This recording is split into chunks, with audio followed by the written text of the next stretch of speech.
Well, it finally happened. The inevitable happened last night. Luckily, nobody was around when it did happen. Here's the situation I got going on. We've been airing up the tires on the old Michigan loader here for years. Both rear tires go flat. As you can see, that one's almost flat. And what we've been doing with the other side is we've been hooking the air hose on it and leaving it.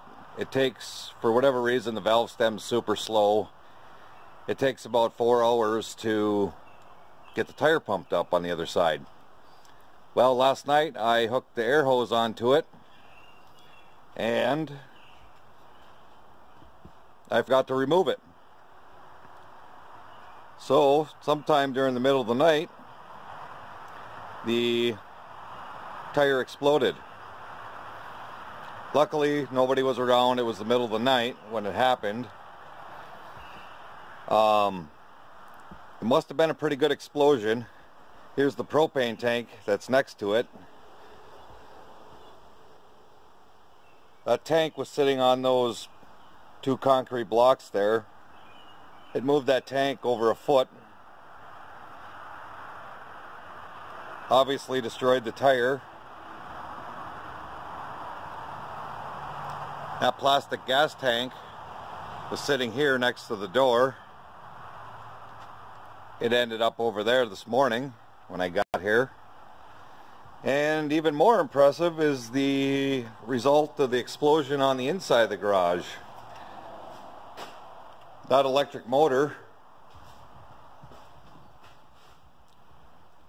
was up there on that shelf.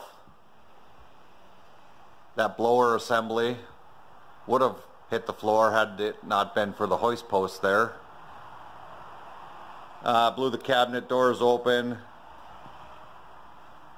Blew a bunch of items out of the cabinet doors. And not only that, every breaker in the breaker box was tripped. The main breaker, which probably saved my not real cheap air compressor from running all night and burning up. When I checked the panel this morning, I have two 220, 240 bolt breakers on the right there, and then the left are just 120. All those breakers were tripped and the main breaker was tripped. So I would imagine it was a pretty intense explosion. We do have a spare, an old tire that's been laying around forever, so now I got to try to get this moved from where it currently sits so we can get the tire guys in here and see if they can get a tire on it for us. Like I say, it was inevitable. It's been forgotten about and remembered in time before, and last night was the last time we do that. I'll get a little bit of footage of the damage it did to the tire when I get it fired up and moved.